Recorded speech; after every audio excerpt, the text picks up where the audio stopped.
किनौले restaurant की खवातीन मालिकान ने घुटने टेक दिए। ऐसा इकदाम उठा लिया कि हर कोई तारीफ पर मजबूर हो गया। गुज़िश्ता दिनों सोशल मीडिया हॉट इशू का ड्रॉप सीन हो गया और किनौले कैफे ने अपने मोनोग्राम को उर्दू में तब्दील करके कौमी ज़बान की अहमियत को तस्लीम कर लिया है। तफसीलात के मुताबिक गुज़िश्ता दिनों सोशल मीडिया पर एक वीडियो वायरल हुई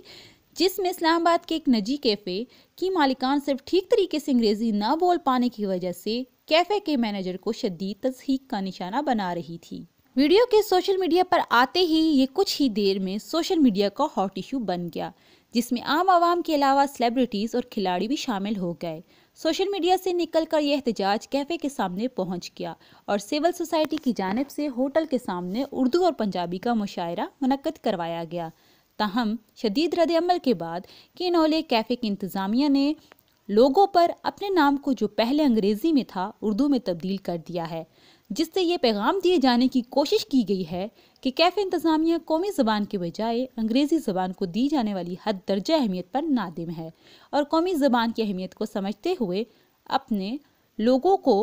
उर्दू में तब्दील कर रही है। वाज़ेह रहे कि सोशल मीडिया पर एक वीडियो वायरल हुई थी जिसमें एलीट क्लास की ख़वातीन जो ख़ुद को एक रेस्टोरेंट का मालिक बताती हैं, वो इस रेस्टोरेंट के मैनेजर को बुलाकर इसके साथ अंग्रेज़ी में बातचीत करती हैं, जबकि मैनेजर की अंग्रेज़ी इतनी अच्छी नहीं होती जिस पर वो इसका मजाक बनाती हैं और तमस्खर उड़ाते हुए हंसती भी हैं।